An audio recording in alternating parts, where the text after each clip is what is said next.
flag. Pledge allegiance to the flag of the United States of America and to the republic for which it stands, one nation, under God, indivisible, with liberty and justice for all.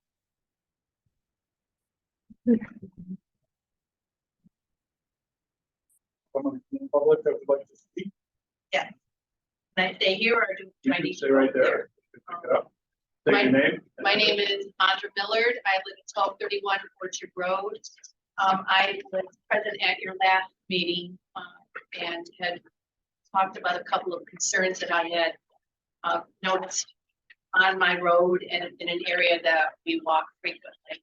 And I wanted to start off with the Pistol Creek, and I want to thank you very much for lowering the signs and putting some additional signage in, letting people know they need to slow down, allowing people who are standing at the crosswalk to walk through without getting run over. That is, some people notice it, but the other thing is, I know we were talking about, or I mentioned some like flashing lights or something that people might be able to press, letting cars know, vehicles know, coming either way, that somebody is waiting in that crosswalk to get through. It's just an additional alert, letting people know that there's somebody there. I know those aren't there yet. The other one is there's not a sign saying that it's a state law that the pedestrians have the right of way. That is a state law. I didn't know if you could possibly put something up coming either way on that area. Well, as luck would have it, our department traffic officer is sitting right next to me. Is there a standard we have to meet to put those reminder pedestrians have the right of way sign? There's not a standard you have to meet, but they should be put in with the consult of a traffic engineer. We don't have a traffic engineer in town, but usually for sign decisions like that, I do meet with our town engineer, Michael Perry. Decide kind of together whether or not that's an appropriate thing before I present it to you for your review. Right. Is that something you could look into for us? Sure. And also, I don't know if we can do the whole block sign. I've seen those little red, like Christmas light strip that go on the light pole, so it draws people's attention to crosswalks. You know what I'm talking about? The little tiny lights that go right in the pole. You see them on stop signs. Yeah. The reflective strip I've seen, I'm not familiar with lights. There's something that would draw people's attention from a little further distance. Maybe better ideas than that. You could look into those options for it. That is a very busy crosswalk. Kind of a peculiar area. There being two of them. Right. The other thing that I noticed coming, pretty much coming down from Nero's farm there, heading toward Pistol Creek. So I live on Orchard Road, so I'm coming up the hill. This is coming the other way. They really need to do some cutting of the overgrowth around the sides. There's a nice neon sign that has a arrow saying pedestrian. It's a pedestrian with an arrow there. That's pretty much covered up by some overgrowth. They can't really see it. I could take my clippers and go do it if you want me to, but I didn't know if I had that right. And I really think they should just kind of cut it a little bit shorter so people coming both ways can see people standing in those crosswalks. Not so much on where the clubhouse, but whatever you want to call it, the pavilion now. Right. That side's fine. It's the opposite side that really has a lot of growth on it, closest to the road, near the sign. Who's responsible for vegetation to cover the street side? That would be, Pete Woods. yeah, probably, or public grounds people. Should I address it to them? Oh, you could. We can send them a note too, but simple fix. Actually, I thought someone talked about Yeah. last month. I did, and I have in my notes here that when I went up there, the stuff had been cut back. Well, maybe they did, but try coming down the other way. You know where Nero's farm is? You know where the cattle and the horses Yeah. and everything are? That way heading toward Pistol Creek. You're gonna see that neon sign on the right-hand side, that green neon sign with the pedestrian with the narrow. It's covered up. It's covered up by Oak Road. So thank you very much on what you've done so far on that. But still to come. Yeah, if you could have someone check it, and if they send someone out, have them check in both directions. And if you give me the okay, I can take my clippers. I'll do my little decorative work. Let's take a stab at having the people who are supposed to do it first. I'll join you with a weed whacker out there. Right. I appreciate that. The other, one of the other items I had brought up.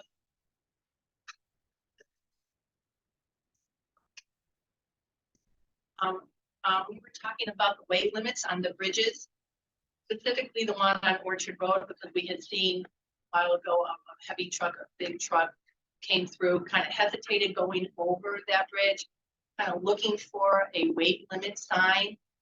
And I know in the conversation, I don't know if anybody said that, are there even any signs on any of the bridges in town regarding weight limit? I don't think. The answer I got was that if there's no limit, then it's not necessary. So that can take all the weight in the world? Or, well, I'm sure that there's some high-end upward limits, but it's based on the engineering of the bridge. My only concern about that is eventually there's gonna be some work being done out on Chamberlain Highway for the tomatoes and so forth. It's the greenhouses that are gonna be brought in there. And Orchard Road is, as many of us know, is used as a throughway from Berlin Turnpike to Chamberlain Highway. And I'm sure there's gonna be some heavy equipment that's gonna be starting coming through at some point once they start to break ground there. But I just want to make sure that it's a safe way on there. If you can. Well, I could speak for the Glen Street Bridge when there was an issue with it getting under stress. The agent needed repairs. At that particular point, the state did come out and undercertified the use of the bridge for a west bridge. But that's what it took. It took an inspection of the bridge So for them to determine that. is that a state bridge or is that a federal bridge because it belongs to the railroad? Doesn't belong to the railroad. I don't know, and I got, when you brought this up in July, I asked someone at DOT and I actually got conflicting answers in the same conversation. And what the chief said, they said if the bridge isn't marked, it's rated for whatever the road. I'm not a commercial truck driver, so I don't know if they know what different roads are. They said it's usually posted when it's different. When it's something lower than the bridge. First, why would it be on the road and not, you know, that's not my thing. I don't know that. Well, then I'll take it that it's safe at this point. That there should be no concern of putting a weight. Well, the good news is this morning in a managers meeting, Mike Avon was reporting on a bunch of bridges that are being looked at for repairs and for inspections, and some of them are state, some of them are getting federal money, and some are local. So, I mean, it's like it's not like they don't pay attention to the bridges in the town. They have several that are on the list here. Either refurbished or replaced. Was Orchard Road on that? You're naming the bridge by the name of the bridge. I'd have to have a map and look at it. All They right, don't go by the roads, they go by the actual name of the bridge. didn't know it had a name. I guess every bridge has a name. Thank you. The other item that I had brought forth was, I'm looking for like maybe some little rumble strips going down Orchard Road or up Orchard Road by Dead Man's Curve. Because right now it's posted 15 miles an hour both ways, going up and coming down.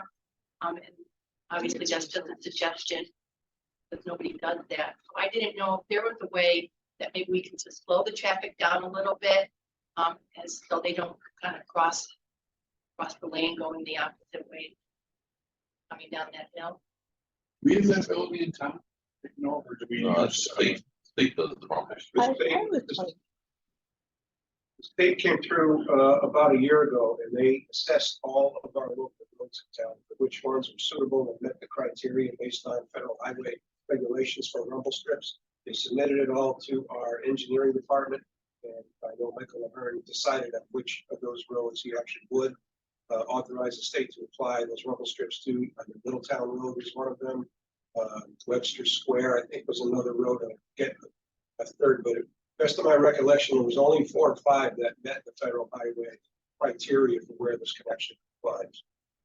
So I need to speak with my neighbor, probably. Well, I know Orchard Road was not one of the roads that was approved. I don't know, I wasn't expecting this conversation, so I didn't prepare for it, but I don't recall exactly what the criteria are for using those strips, but I know they are covered by guidelines that have to be met. So maybe just to visit with them to find out what the criteria. Understand why. Andre, if you talk to him, and I'm sure there's some criteria with every project, so find out if there is an exception process or a special request.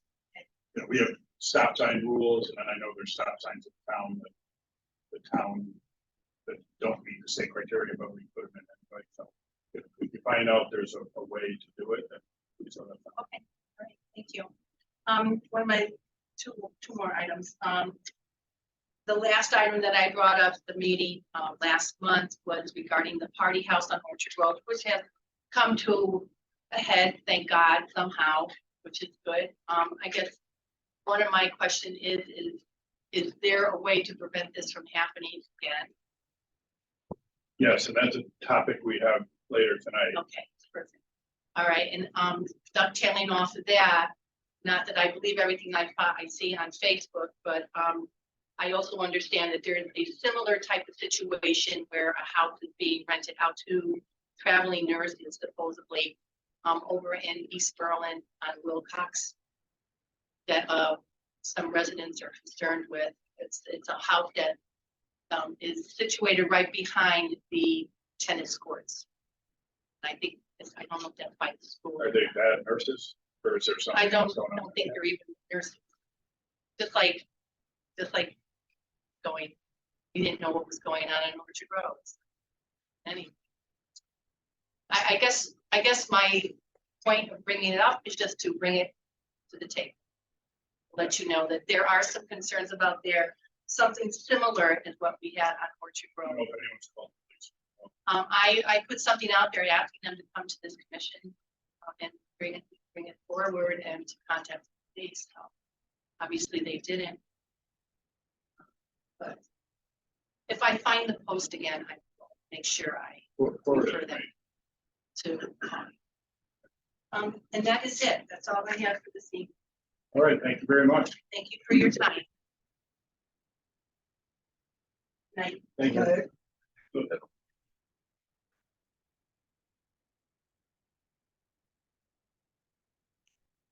I was, but So, apologies, there was a technical glitch. And it's out to everybody who told us a little while ago. Hope you want to take a minute and give those, that's the July minutes. Run through there and test your memory to see if they look okay.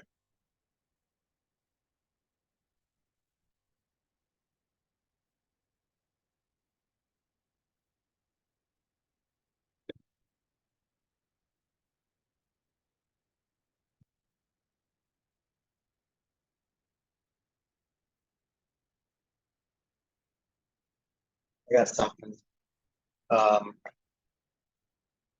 The vote to promote Sergeant Morgan, how come we're not putting who made the vote and who seconded, who made the motion and who seconded it? Why are we just putting we voted unanimous? The under motion to exit, under motion to exit executive session, then we put the police commission voted unanimously to promote Sergeant Martin. Why are we putting who made the motion and who seconded it? I think because we didn't do a roll call vote. Just when I came back, I'm sorry. Okay. Yeah, if my memory serves me correctly, there's our, when I came back from outside, from.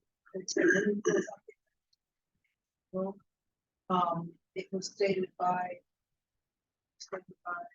chairperson that the vote should be that they voted unanimously.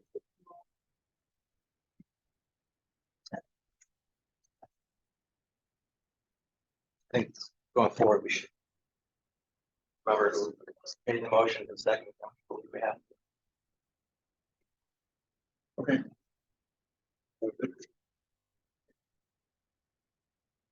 Anything else with minutes?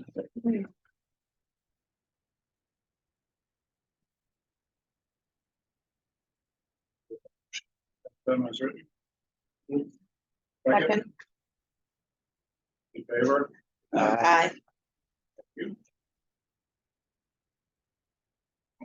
Not have any citizen correspondence to the commission. Did anybody else receive any? For this month? Moving on, chief, can you give us your monthly report? Yeah, so I'm just, you have it in your hands about some of the stuff that we did since our last meeting in July, things that I was involved in. And at the bottom of the report, you'll see the staffing, which is a total for all personnel, including our non-sworn personnel. And let's see, our calls for service came down a little during the summer month of August and the very beginning of September, but that's going to change. And we really took more of a focus since August on traffic enforcement, trying to get a grasp on a lot of the complaints that we're having all over the community when it comes to vehicles and poor operation of vehicles. What we started doing was trying to put together a day or two where we get extra officers to come in and target certain areas that we're having a lot of issues with. And that worked a little bit, but now Lieutenant Martin has started a new program, and I actually wrote notes with officers with a goal every day, certain goals that they have to do while on patrol and while we have the manpower available.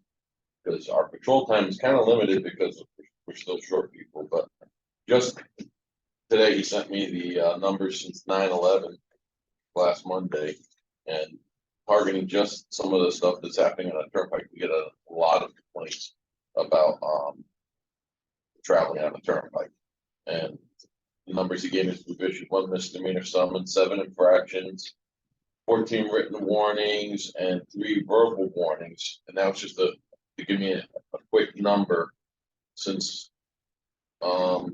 really just in a week and 2 days from 9/11. The report next month will reflect what those are in. A misdemeanor summons, by the way, is an arrest. So we've been really pushing this why we need to enforce traffic laws and make more vehicle stop, more so because of safety. So we put a new effort into that. We're hyper focused, of course, on personnel issues, trying to hire personnel. The pool of candidates keeps shrinking, and the quality of candidates, trying to find the best people that are interested, and then getting through the process of background investigations, polygraphs, psychologicals, medicals, and it's dragging out. It's dragging on a lot longer than we wanted to. So, as I wrote in the previous report back in July, the command staff has pretty much been focused on trying to bring staff in. Our retention issue, knock on wood, seems to be pretty good. I think it's because we got the pension, and also they settled a contract that was very favorable to the union. Actually, both unions, because our dispatchers had a decent contract too. So personnel issues, we have some stuff discussed in executive session on that. Our calls for service have been averaging about 2,000, hovering around 2,000 a month, really since April. And it went down a little bit, but then, school went back in session, so I anticipate some of the calls for service to rise this month. You've seen all the road work happening all over town. We have officers from many other towns assisting us with the paving projects and all. They're not going to go away till the paving closes, but we have a lot going on. It's happening all over the state, actually. On Saturday morning, just after midnight on 9/9, this building took a lightning strike, we're not even sure where, it could have been the tower outside, but it did knock out our phone system downstairs, knocked out phone stuff up here, and also the damage in the Board of Ed. Even today, we had vendors in, we're finding lots of systems had electronics damage. And they started, they've been repaired. It took us until Tuesday of 9/12 at 7:40 when we were able to get incoming call lines back on, but they still weren't working right. Today, they're all functioning properly. We did have 911. We had to go to a cell phone that we could post to social media, and also people could call in for non-emergency numbers.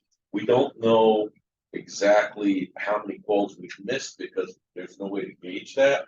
Or one of the things that was pointed out today is like alarms, automatic alarms. If nobody picked up, we wouldn't have known.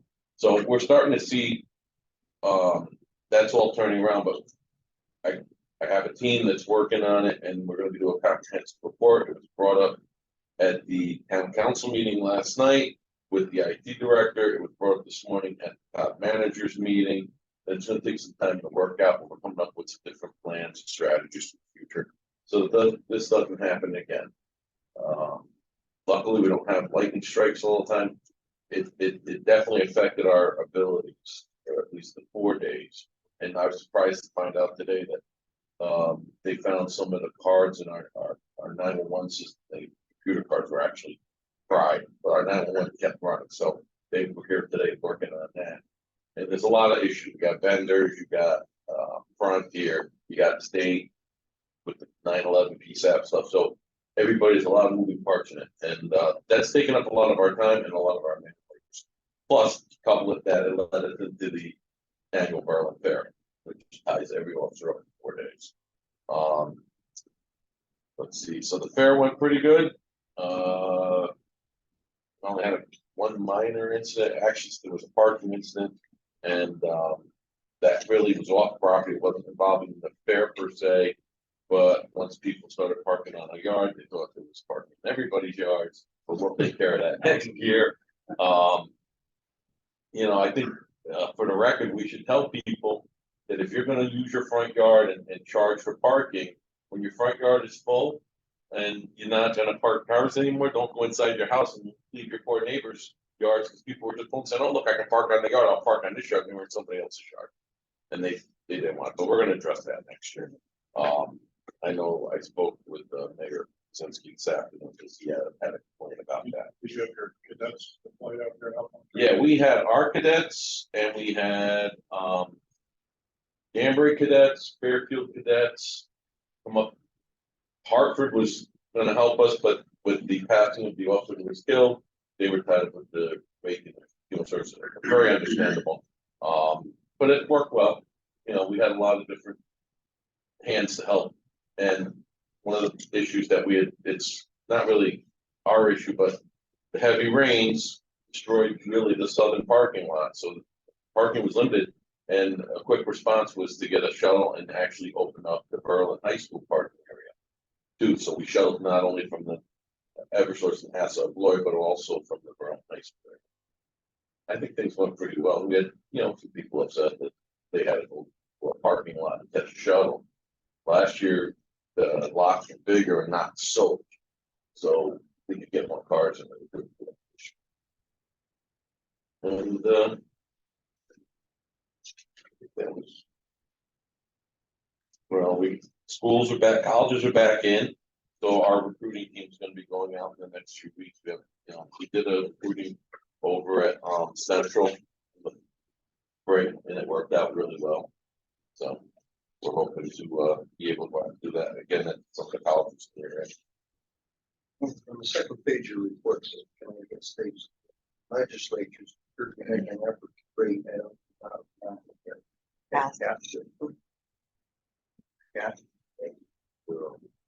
the second page, third to bottom.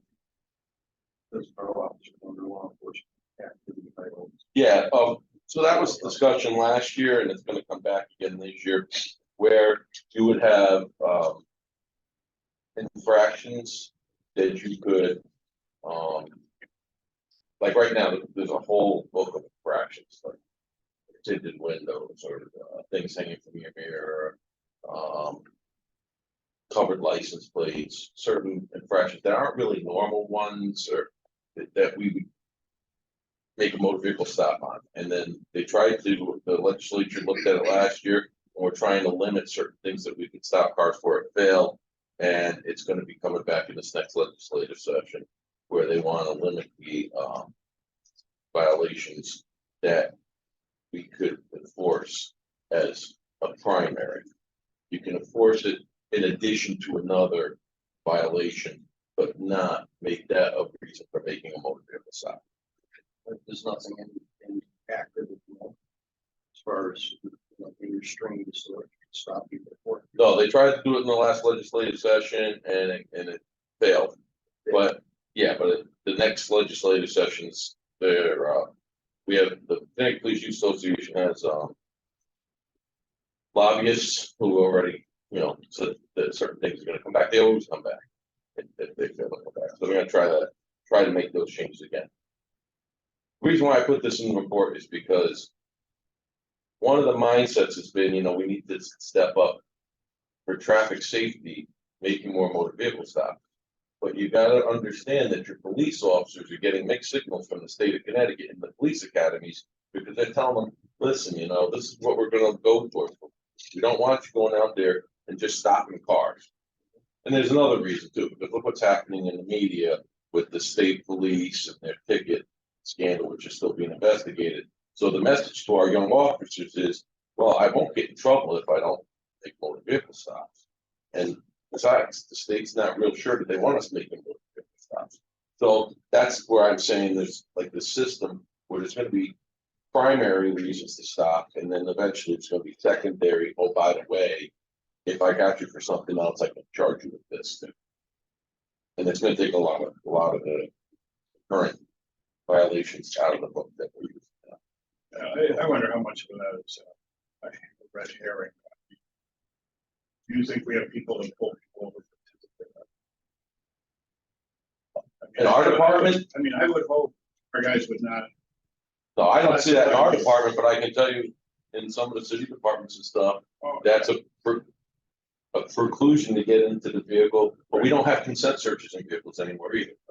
So even if we stop the car, which is another reason why we're not seeing a lot of that progressive or aggressive activity motor vehicle wise, is because the officers are, in the past, they would maybe stop a car with tinted windows, loud music and all, and then as a course of that investigation, they find guns and drugs. Well, we don't have that ability right now.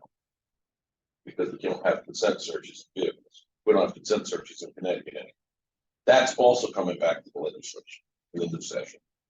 Looking at consent searches again. As storing it. I don't know, I'm not a politician, but I know that there's some people that want it and some people that don't want it. But I think our citizens have the expectation that all our folks know the difference between speeding and red light enforcement and pulling someone over for not having a front license. They have do bad thing. Yeah, that's pretty much rural and suburb policing. I'm not gonna sit here and lie and say that doesn't happen in the big city sometimes. Some of your street crime units along. I only care about our. That's all, yeah. Any other questions on the chief I report? have one more question, and it might be coming up in executive session, so cut me off if it is. In the next paragraph, you talk about looking into the possibility of civilianizing some functions. Is that coming up in executive session? So I'll stop there for this. Yeah, we should talk about that. Okay, thank you. Back to that.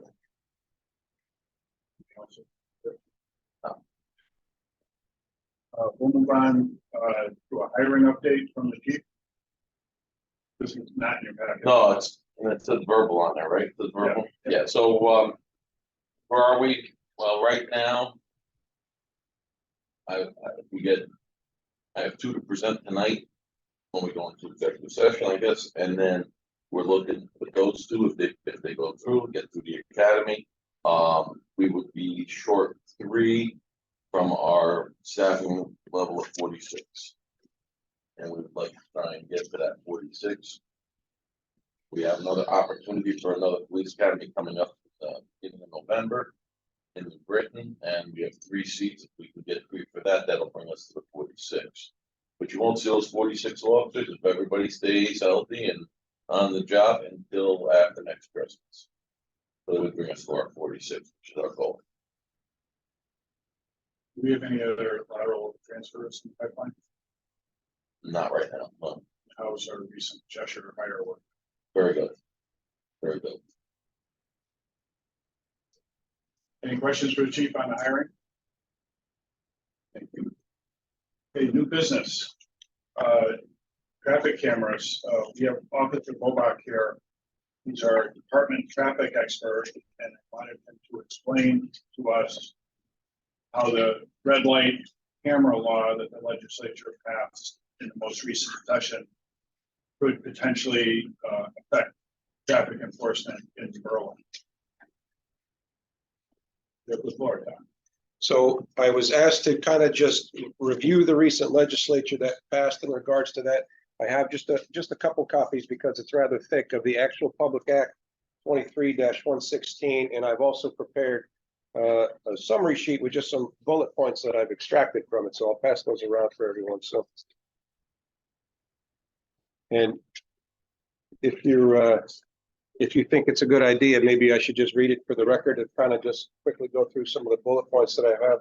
Certainly have one. Good. Chief, do you want one? I have one. Okay, right.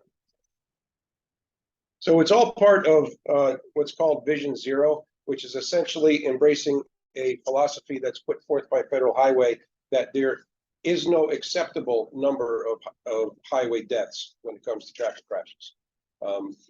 There seems to be a mindset out there that crashes are going to happen. There's tens of thousands, if not millions, of cars that travel the roadways each day. Crashes will happen and people will die. And the Federal Highway is kind of spearheading this program that says, no, that's not acceptable to us. It's just any number of traffic fatalities or serious injuries is just not acceptable. So they've got their goal set towards working in a holistic manner with engineering and road design and enforcement and everything that has to do with highway safety in order to get that number down to zero. There is no acceptable number. So to that end, our state legislature with legislation that was passed last year created a Vision Zero Council. And the council recommended the legislation that was just recently passed regarding red light cameras and speed cameras.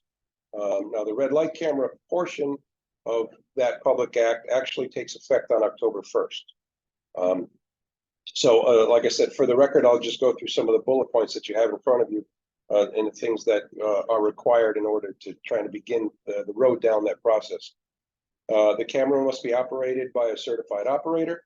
It must be used solely for identifying the design violation. Every violation shall be reviewed by a sworn officer. Establishing a local fine not to exceed $50 for the first violation and $75 for subsequent violations. It seems to me that what they're going down the path of is us creating a local ticket rather than using the state infraction. Because a motorist who receives this infraction, their only venue for grievance would be through the Centralized Infractions Bureau and the court system. And they don't really want to tie up the court system with more of these. So they're pushing that on the local level. So they seem to be. I was not aware of this. So this would be a town fine. Yes. So there would not be a motor vehicle record. It would. Points on a license. No, and well, let me caveat that by pointing you to the bottom in bold type where it says the DOT is charged with issuing guidance to municipalities about all of this prior to January 1st. So we are all, as municipalities, still waiting for DOT guidance on how they interpret it and how they expect municipalities to go forth. So I don't really have 100% answers for you until that guidance comes out. I'm just telling you what it seems like based upon my review of the Public Act as it is. So I'll have more detailed information for you when DOT issues that guidance, and they have until January 1st to do so. But the way that I read it, they expect each municipality to pass ordinances come up with their own ticket system, like a lot of municipalities have local parking tickets, rather than going through the process of a centralized infractions bureau. So it seems like this would be the same kind of thing. We would have a local ordinance establishing a red light violation, and the fee not to exceed $50 for the first violation, nor 75 for subsequent violations, as according to the Public Act. Ask a question. Of course. So apparently, we're actually gonna have, says every violation shall be by sworn officer. Yes. So somebody will be sitting in the department, will actually see somebody making this offense and say, okay, it's obviously did it. Well, not on live video, but eventually, yes. I think what is ultimately going to happen is I think most municipalities are probably going to contract with a vending company that kind of runs the cameras for them, collects all, I don't know if it's going to be weekly, monthly, or what have you, maybe even daily if there's enough of them, collect all the violations with the photograph, the time of day, et cetera, forward that information to the police department. And there should be someone at the police department that's going to be charged with reviewing all those. So you have a sworn officer familiar with the local laws to say, yes, that clearly looks like a violation to me. And decide to issue that ticket. Anything in the legislation that specifies what the municipality can do? Yes, there is. As a matter of fact, that's one of the bullet points that's further down. It says that submit an annual report, excuse me, let me find it Any quickly. funds collected. Yeah. It's actually. Yeah, right. Above it, it says any funds collected must be used for improving transportation infrastructure There it is. or Yeah, for the cost of the operation of the camera system. Right. Which in theory could, Right, so if you contract with a out. vendor, any money collected can go to pay that vendor to operate that system. Now, whether or not there is any net monetary gain at the end of that, I guess will remain to be seen, but Let's save some time, maybe. We only do this on these 6 lights that we own. We can't. no. It looks like based up, and I've had a conversation with the state safety circuit rider about this, and she seems to think through her conversations with DOT and some of the legislatures that we will be able to put municipally owned light. We'll have to pay for the cost of those cameras, but we'll have to get permission from the DOT to mount them on their essentially on their poles. On the turnpike, for example. Yeah, so we could put our equipment on the state poles on the turnpike. It seems right now preliminarily, it seems like we will be able to do that with their permission, but the only way that they will grant us that permission is if we submit reports to them, a complete comprehensive safety plan outlining all the things that are highlighted in these bullet points to them. So there's some legwork to be done, some research to be done before this can happen. It doesn't sound like it's going to be a quick process. Is this data, this information, these bullet points, information that you already have, that it's just a matter of assembling, or is some of this information gonna Some, be, yes. need to be gathered over time? And Some of the things regarding the causes of crashes are things that I have access to and can look up fairly easily. They okay, require some census information. One of the things that they want to be certain about is that these aren't placed in areas that, disproportionately affect minority communities and things Yeah. like that. So they do want to gather some census information that I don't personally have, but all these things seem like it'd be fairly easy to gather. So there's a comprehensive bill, but we can't really do anything until we see this DOT enabling. that is what everybody's kind of doing, is they're waiting for the guidelines to come out from DOT, and the safety circuit riders seem to think that the DOT may also, as part of their guidance, issue maybe a sample town ordinance for municipalities, including all the things that they need, so we can use that, certainly as a template going forward. So Anybody have questions for Tom? and this might be something we have to wait on DOT about, but the citation hearing process, Yeah. can we use already existing boards, or is that something that we have to create new? that's a great question, and I don't know that, and the Public Act doesn't address how that's going to be. I don't know how each municipality is going to have a system of hearing the grievances and hearing, not guilty pleas by Yeah. motorists, and so I don't know how we're going to tackle that going forward. I don't know if there's already an existing board or commission that can do that, if it needs, if simply some rank structure within the department is sufficient. I don't know that, and hopefully we'll get guidance further, as we go down the road on this. So. pretty hard to argue with photographs. But But I'm asking to, you know, we already have police commission, if that becomes part of our agenda, we already roll it into an existing I board. didn't include it in the bullet But- points, but, I'm sorry, man. No. But in the public act, it does specifically give some, I think, 3 or 4 different specific reasons why a person might not be guilty despite what the photograph says. They weren't the ones driving the car, et cetera, et cetera. So some of the defenses to this are included in the actual public act, so. any other questions? Thank you very much. You're very well. Thank you. Please keep us Thanks. posted when that. Of course. We will certainly be reviewing.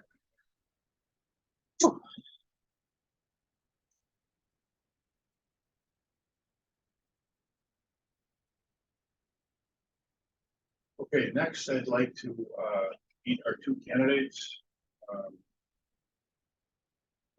One at a time. You wanna bring everyone in and kind of introduce Yeah. Bob? Pretty good at it, boss. I know, but Which one you want I'm moving first? you along. I wanna look at it. Brian Johnson. Johnson? Thank you, but thank you. Thank you. Thanks.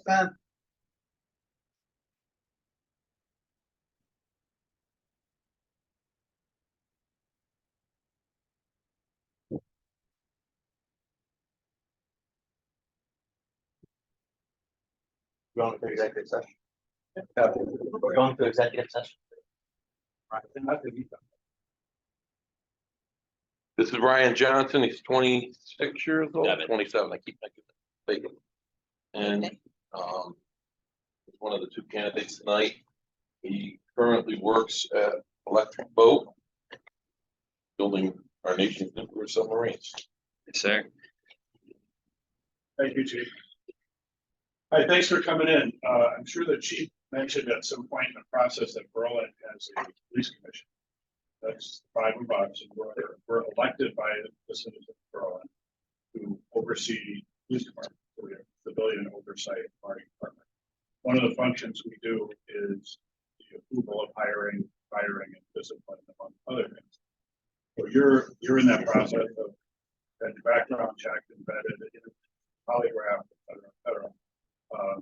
And it is a long, drawn-out process. So it's a pretty tight strainer to become a police officer, but you're going to have a lot of responsibility if that comes to pass. So what we generally do is give everyone the opportunity to review your record, give everyone the opportunity to ask them the question. It's casual, and we're just going to go around the room, give everyone a chance to get your tires. Okay, sounds fun. Okay, we'll start with Commissioner Ryan Zeller. Right, so electric boat sounds fun. Submarines, what makes you want to come to law enforcement? So a little background is probably in the record, but I'd be 3rd generation. So as I say, quote unquote, family business. My grandfather was a chief in Stonington, chief up in Concord, Mass. Father retired as a sergeant in Stonington. My uncle was a captain in Westerly, Rhode Island, now currently patrolling Narragansett. It's in the blood. That doesn't necessarily mean it was for me. I tried other things. I tried Davis Standard. I tried electric boat. Something keeps drawing me back to law enforcement. Whether it be just because it's a family business or whether it be because I feel like I can make positive influence, which I think I can. That's my reasonings for it. Might not take the cake for certain people, but I feel like I can make an influence that hopefully can help somebody else in their life. Thank you. Dave Rogan is our vice chairman of the police commission. My question to you would be, apparently you pursued a criminal justice management degree. You plan on finishing that? I do. I have one more class to take. I was a little bit of an idiot my senior year of college and screwed up on my final paper. So I failed my capstone course. My game plan, hypothetically, I get hired somewhere. I want to focus to 6 months in the academy, finish the year on FTO and probation, get all that squared away. Now Nichols is offering that course online. So now after I get all that squared away, I'd like to go back and get that last course to get that degree. Thank you. Commissioner Eshu. Hello. What How did you know the road? So transparency, I just kind of took the chip card and threw in for certain places. Berlin was one of the more ideal ones from what I've seen. Like, I have livestock at home. I've gone to all the fairs around the state of Connecticut, gone to Berlin Fair now for 7 years, I believe I've been going now. And I've seen how the department runs there. Granted, New Britain's helping there, surrounding towns are helping there, but everything seems to be streamlined to the point where it seems from the outside looking in, the department is organized, has been organized. It seems like a great place, whether it be have my full career or start my career. Because 5 years from now, I'd like to still be here, but life could happen and I could have to change something because of family. So That's what family is important. it is very important, and that's what's been preached to me too. Commissioner United? So, you talked about, you come from the shoreline area. I mean, you talked about a lot of the beach towns and coming up to Berlin. Berlin's a bit of a different community. So if you saw yourself in an office, as an officer here in Berlin, how do you see yourself getting involved in the community and learning about the community? What are different interests you have in policing? Start with getting involved in the community for the two-part there. Mhm. So when I had time before I started EB on second shift, I was helping with volunteer soccer. I was helping coach rec soccer. I love that. Big in athletics. It's how I've been the athlete of my family. I did track and field. I did rugby while I was at the school. I love it. So I'd like to continue to volunteer with kids in athletics, whether it be soccer, baseball. I mean, baseball is a little not my speed, it's a little slow, but I think I could learn to do it from working with kids. Regarding getting involved with policing, on the policing side of it, with the community, question comes up of why not go the statey route? Statey doesn't appeal to me because I can't get out of the cruiser and interact with people. That's why I choose towns. That's why I choose communities. It's why, from again, what I saw with Berlin Fair, like, I'd like to have that opportunity to make an impression with the public, because yeah, one person's not going to change it, but it can help somebody along the way. If they think they can come up to an officer, they have one good interaction with me, they think they can go up to any other officer when they're in need. That being hesitant, like some people are. I think that nails your question. I might have missed a little bit of it. Well, I'm looking at, like in policing in general, how do you see yourself engaging with it? You talked about maybe soccer. I'm assuming that. Whether that, because we don't have yes. help. But again, like Yes, I love hearing that, Chief. I'll use Berlin Fair as a prime example. Like, you have a mixture of Britain, Berlin, people come down from Hartford, people come from all over the place to go to an agricultural event.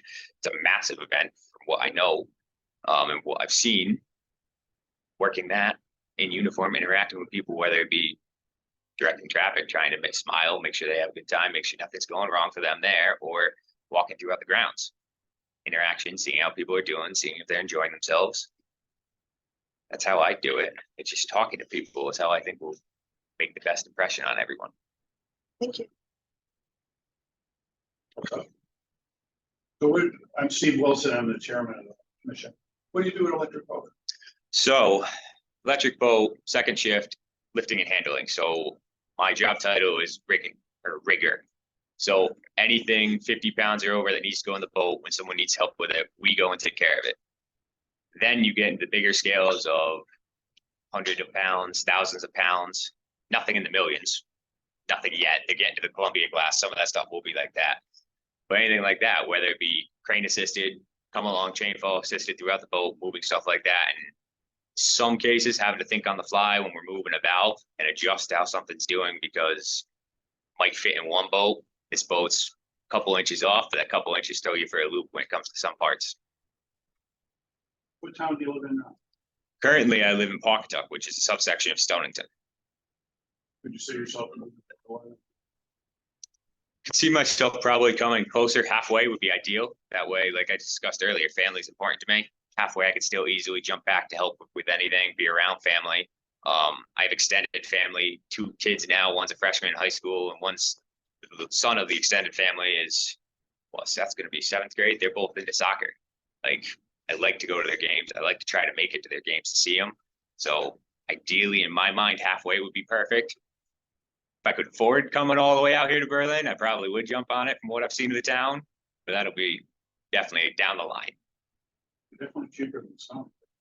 Yo, well, yeah, yeah. Does anybody else have any follow-up questions or anything? What about security getting into the vote? They have to have certain tests and all that stuff. Full background, just like for policing. I have currently a Department of Defense clearance. It's not top secret clearance, it's a secret clearance, so I can't know how the reactor or the propeller run. But I'm able to go into any part of the boat, or in case of EB, most of the shipyard other than certain areas. Those boats are pretty big. Oh, Columbia is gonna be massive. Virginia, ain't that big, but they're definitely interesting. They've been interesting to work on, but like I said, Anybody else? Chief, you have anything? No. Okay, you'll excuse us. Thank you. Thanks for coming in. thanks for having me.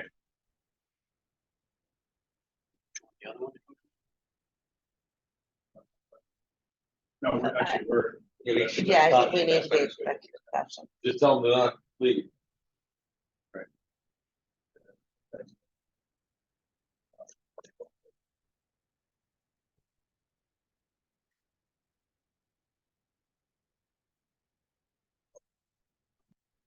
Who did you tell them not to take off? Yeah, just to make sure. Or- Mr. Michael Almeida. So, 21. Company doing flagging. Road flagging and traffic control. See, if you like. Might not get a speech as well. May I have a seat? Have a seat. Thank you. Thanks for coming in. Thank you for having me. Chief probably told you that in Berlin, we have a police commission, 5 people elected by citizens that oversees function of the department. So we're all volunteers. And one of our responsibilities in the personnel area is the hiring, firing, discipline of police officers. So you're in that, the good part of that, the hiring part. And traditionally, we like to meet people that have gone through our extensive screening process. And then we will discuss our interview with you while you wait outside and then vote on whether you get hired. Yes, sir. Okay. So I can go around the room and give each commissioner a chance to begin and ask a question. Some of the questions may be redundant, but just bear with us, we're a lot older. Thank you, sir. Appreciate it. Commissioner Ryan, you want to start? What makes you want to get into law enforcement? Absolutely. So first off, thank you very much, obviously, for having me here today. I really appreciate you hearing me out today and having me in front of the panel. Law enforcement for me is something that interested me about 6 months back. So given my current employer, Martinez and Couch Associates, I'm a certified construction flagger. I work in Hartford, Connecticut on an accelerated water main project. And in doing this, every single day that I work on the project, if it permits it, we do have a road job officer that works with us. Policing is something that always interested me, but it wasn't something that always stuck in the forefront of my mind until I started working with this employer. Excuse me. And I started interacting with the police officers from the Hartford Police Department. They really made a positive impact on me and opened up to my eyes to what policing really is. So obviously there's a lot of perceptions towards law enforcement. Some have great perceptions, some have different perceptions. Other than that, I've always had a great perception towards law enforcement, but they've given me a lot more insight as to what really goes on and what it means to be a police officer. Those things obviously that are important to me is interacting and helping with the community. That's number one for me. Given my track history of other employers I work with, I've worked serving and bartending for 2 different employers. Loved interacting with people. I love people. I love interacting with people. Law enforcement, I want to make a change in someone's life. So how do I amplify helping or serving and bartending someone to the next level? Well, if there's a domestic call, if there's a call to service, if someone needs help, being there for them, being able to be sympathetic to them. Not only that, maybe being able to change someone's life potentially is why law enforcement intrigues me so much. So that would be the answer to my first question. Thank you. What attracted you to Berlin? The Vice Chairman, Dave Rogan. Nice to meet you, sir. Berlin, Connecticut has always been a town that I have loved. So very early on in my childhood, I would come here with my father and my mother. We would go to the Berlin batting cages. We would get ice cream afterwards. I've always had obviously a positive correlation in terms of Berlin.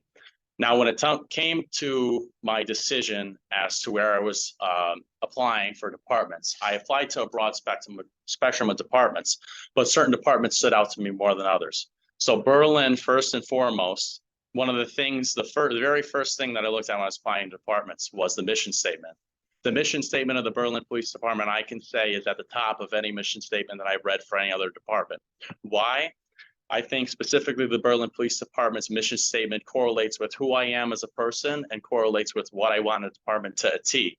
Making sure that the community is not fearful, which is one of the things that they state in the mission statement of law enforcement. Making sure that the citizens in this community, but any of them when passing through this community, is safe. That's something that also means a lot to me. Berlin has a good rapport with the police department as well, which is something that I found through doing extensive research, whether it be looking on the internet on reviews on the Berlin Police Department or looking into other employees. Looking into employees specifically is another thing and which influenced my choice to apply to Berlin, which would be Chief McNally. Something that means a lot to me is having a chief that people have confidence in. This department has confidence in Chief McNally versus other departments I applied to.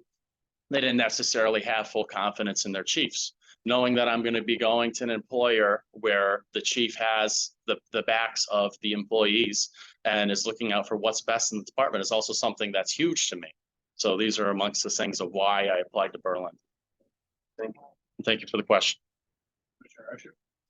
Yeah, can you give me a little background of your education? Because these things came out so late. They've been down here a couple of years. Absolutely. Give me a little update on your education. Absolutely. I'd love to talk to you about it. So I grew up in Marlborough, Connecticut, about 30 minutes away from here, a small town in Connecticut. I don't know if you're familiar with it or not. Oh, okay. Nice. So I went to El Martinez Mary Hall. That was the standard elementary school in Marlborough. I did up to 6th grade, obviously, in there for the elementary school. I obviously wanted to have good relationships with my teachers and that type of deal. Always stuck towards doing good education wise. My family obviously kept me very in line. Go to school, do your homework, that type of deal. I attended Ram Middle School, which was regional Hebron Andover and Marlborough, brings the 3 towns together in the community. So I would be going from a little bit smaller of a class size to a much bigger one than what I was used to, but it was nice for me because I got to make more friends and then interacting with my teachers. I went into more so of like period shifts, that type of deal. So that was my first introduction towards, I guess, what I deemed at the time was big kid school. I moved on to going into Ram High School. So Ram High School is connected to the middle school, so it wasn't much of a I guess of a physical step up. It would be in the same nature, same classmates, that type of deal, except for those who obviously chose to go to private schools or technical schools. Did my best I could in high school towards grades, always tried to do extra academic classes that I could do, always tried to partake in clubs, even though I was very active with sports. So getting to balance between doing sports and clubs was something that I dedicated a good amount of time to. That meant a lot to me. And making sure I had good connections with my teachers. Again, like I said, I found myself not too long ago when I was working for Max Fish in Glastonbury, Connecticut, that I served one of my old math teachers from 9th grade. So it was cool getting to catch up with him, getting to talk to him, and getting to talk to him about my life. I didn't attend college outside of high school. I went straight into the workforce because I didn't know what type of career path I wanted to pursue. And for me, just logistically, I just didn't think it would make sense for me to jump into college without any sense of direction. So the highest level of education that I obtained was a high school graduation. What about where were you working now? Yeah. So I work for Martinez and Couch Associates. They're based out of Rocky Hills, Connecticut. They're mainly a surveying and civil engineering company, but they do have a flagging district as well. That's something that they a service that they provide as well. So specifically, I work on Farmington Avenue in Hartford, Connecticut, right off of exit 49 near Sisson Avenue, that area. So it's going to be a more dense traffic area. And we're currently working on the water main replacement in Hartford. Thank you very much. Thank you, sir. Appreciate it. Commissioner Naga? So Berlin sounds like a similar community to the one you came from, in terms of size, kind of how the town is set up. But I guess my question would be, if you were to come to Berlin Police Department, what what kinds of things are you interested in doing with the police department? And how do you look at engaging with the community and connecting with the community? Absolutely. So Berlin, I find myself the type of person that is always striving for their own professional development. So at any point in time with an employer, I've never gotten complacent. When I first started working in the bar, I started off as a server, got promoted to being a trainer, got promoted to being a bartender, got promoted to be a bar trainer. So any sort of position that opens itself up to myself where I can further my professional development would obviously be at the peak of my interests. But more so than anything, I would like to provide the services that the department needs. So if the department needs someone to work an extra shift, the department needs me to be on patrol, the department needs me to work a certain allotted amount of time. That's something that I'm obviously very, very open to. And that's something that I want to pursue. I want to do what's in the best interest for the department, which would be in the best interest for myself, because that would make me obviously happy doing what the department needs. Is there any further sort of explanation I can give you towards the question? Thank Okay, you. thank you. Appreciate it. I'm Steve Wilson. I'm the chairman of the commission. You have applications pending with any other department? Yeah, so the other departments that I'm ongoing with, obviously, I'm full head on, obviously now with Berlin, I'm gonna need to obviously let the departments know. Would be that are as far as Berlin, Coventry Police Department has me ongoing with a background investigation. The Plymouth Police Department as well, or Terryville, whatever affiliation, has me ongoing with a background investigation as well. Hartford didn't coerce you into applying there? I didn't go to Hartford. No, I didn't get coerced into that. Fortunately or unfortunately, I'm happy to be here. So I would say obviously for myself, fortunately, because I landed at the department that, you know, theoretically, if I get appointed today, that I would love to be at. So no Hartford for me. So if we put a lot of time and effort into screening you and assessing your background, if we do choose to offer you a position in one of these other departments, calls you in the next couple of weeks, prepared to call them off if you accept their position. Well, absolutely. I think, you know, more so than anything in life, I like to be cordial with people. And if given the fact that I do get the position, I would like to know, let the other departments know immediately that I'm obviously pursuing this department. I was supposed to have an oral board interview today with the Yukon Police Department, but I contacted them and let them know that I'm withdrawing myself from their process due to the fact that I'm pursuing the Berlin Police Department. Chief, did you have anything you wanted to add? So, Okay. Anybody have any follow-on questions? Driving time? 30 minutes, not too bad, depending on obviously how traffic goes. So I live very close to the highway ramp, so I get on Route 2, exit 5D, that type of deal to get over here. So Everybody else set? Okay, thank you. If you wait out in the lobby there, we're gonna review your case here. absolutely. Thank you so much for having me here. I appreciate it. Mind if I shake your hands again? Before I- Thank you. Thank you. Thank you. Thank you. Thank you. Yeah, we'll be talking in a couple minutes. Thank you. And thank you as well. Oh, thank you, obviously, Chief. Don't worry. Thanks for that's okay. Sorry. Okay, I'd like to have a motion to go into executive session. I need to go into executive session. Thank you. I think that's what we finished. Deputy Chief, can you lock down our? Okay, we're gonna go into executive session. Give me a moment to pause the recording. I did. You know, so. Melissa second.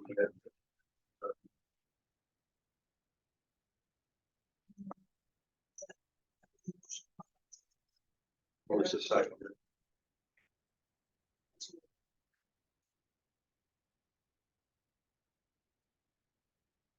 And go grab your name tag.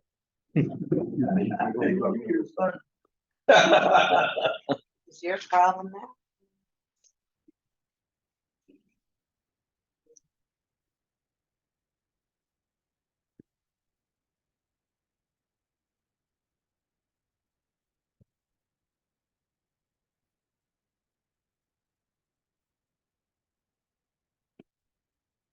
Steve. Congratulations. We're unanimously voted on to become a Berlin police officer. Welcome aboard. Thank you.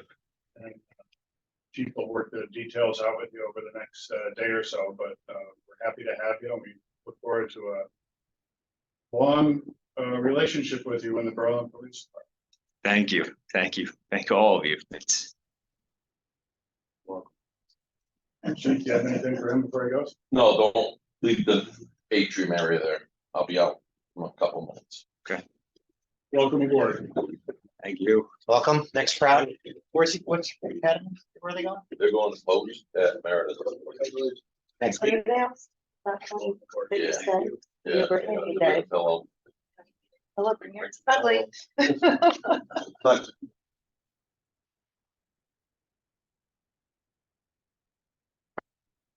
Other one? Yes. Almeida.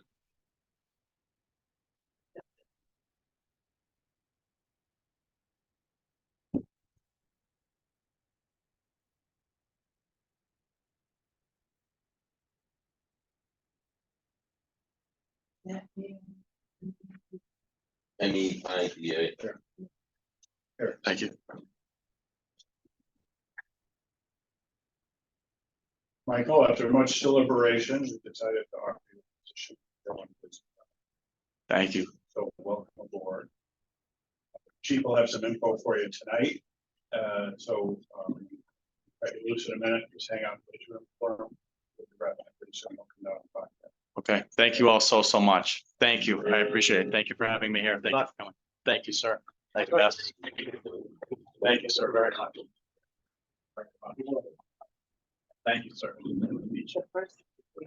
Thank you, thank you. Nice to meet you.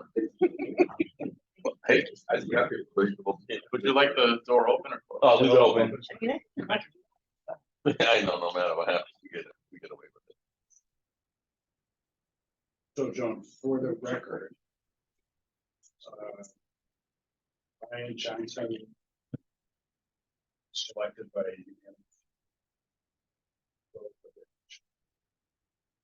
And.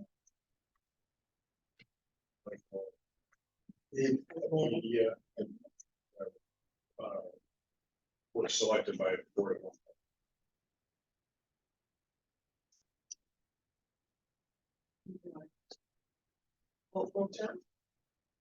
That's a good question.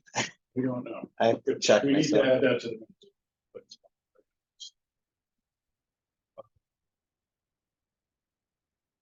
Okay, everyone realized we switched the sequence, so we have the detail report now. Chief, we're gonna talk to the chief about the civilian duties to prepare for next week. Are you gonna, for the next meeting, are you gonna handle that, or do you want me to talk offline? Nope, Mr. Uranaga asked about the, And actually, we're talking about it. That, Yeah. we can have it We- prepared for. can we add that to the? Yeah, we could add it. next one? Does anyone have any questions on the detail reports from the investigative division? Can I ask one question? Yeah. This risk of injury case from July, was it referred to the MDP for tracking and support? No. 16781. Yes. Okay, yeah. I believe so.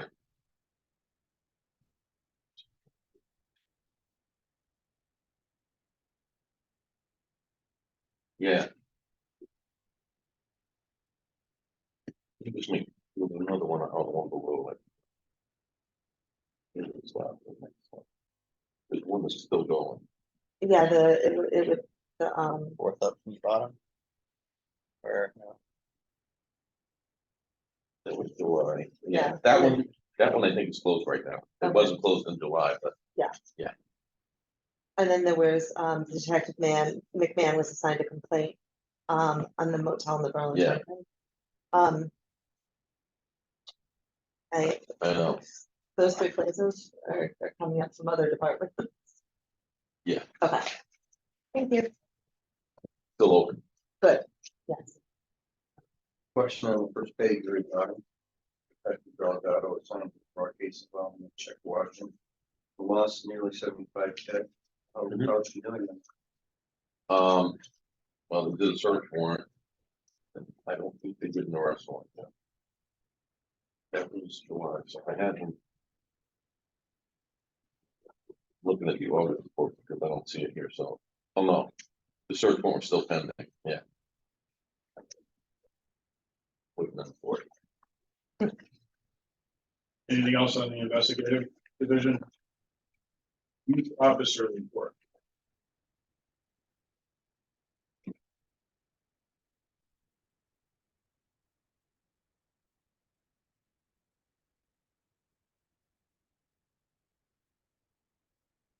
Anything on support services?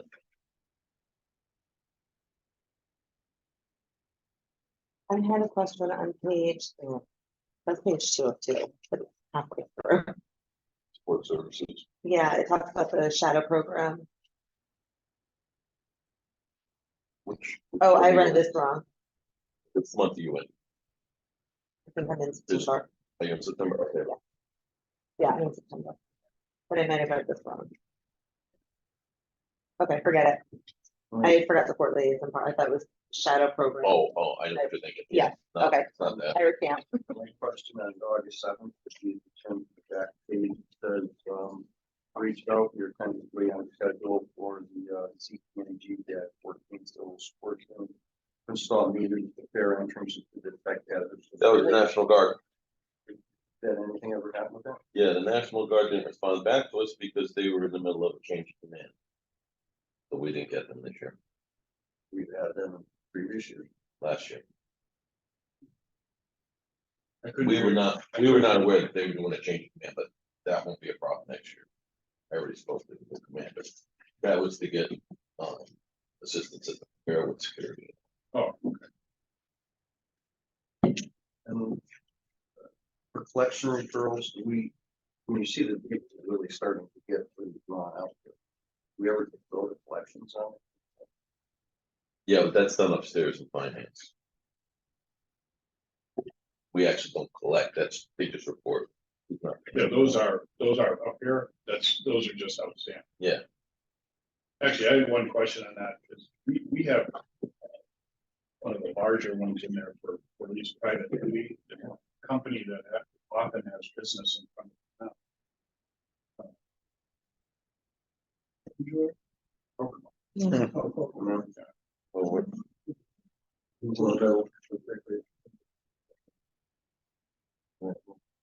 That's outstanding for 2018.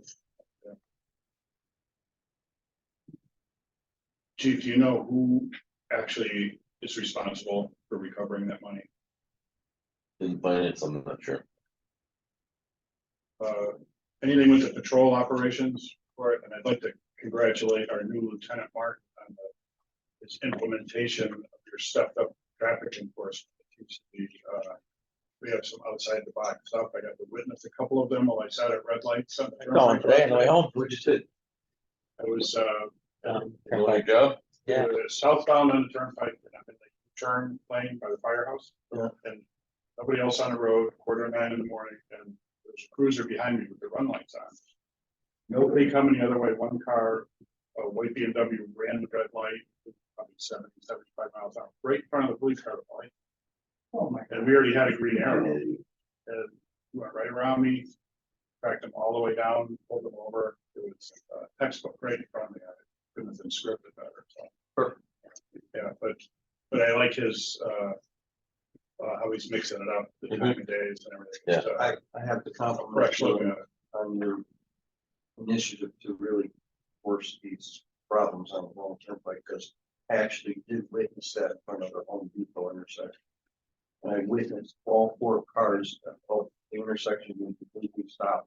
Somebody flying from the back of the line intentionally at a high rate of speed, shooting through the intersection. It's dangerous. I had somebody go around me on Spruce Brook, go around me. It was yellow. I slowed down. They went around me in the left-hand lane while the other That's the side incoming lane. had, yeah, well, the It's other all side had face the it. other arrow. Yeah, and I was coming off of Spruce Brook on it.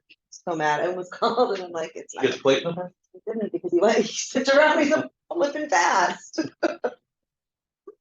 So, but kudos to him for his stepped up activity. Makes the town safer. Any comments on the community relations team?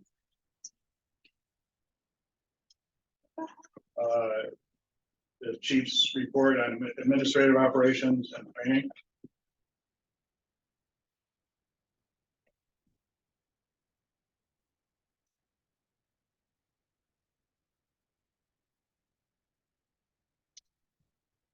I should probably comment what's not reflected in this report, because we don't like to put that information out there, was the active shooter training that everybody in the department had to St. Paul. One could, That was like a 3-day deal. Yeah, It's on my report, but it's not on there. thank you for that, Chief. Over the last few months, we put a lot of effort into pulling the St. Paul School into the same level of preparedness and education on these drills that the public schools had, so. At various times I was over there with 3, 4, 5 of our folks, and they really represented us well. To get those guys up to speed with the other schools, so that's, again, outstanding job. do they have their own security? They have a guy they hired that's like a consultant, but they don't have security like the Like school that. has ASOs there. They don't have it like that. Once in a while, our SRO does go there because it's there. Any questions on the budget, which should be tracking okay?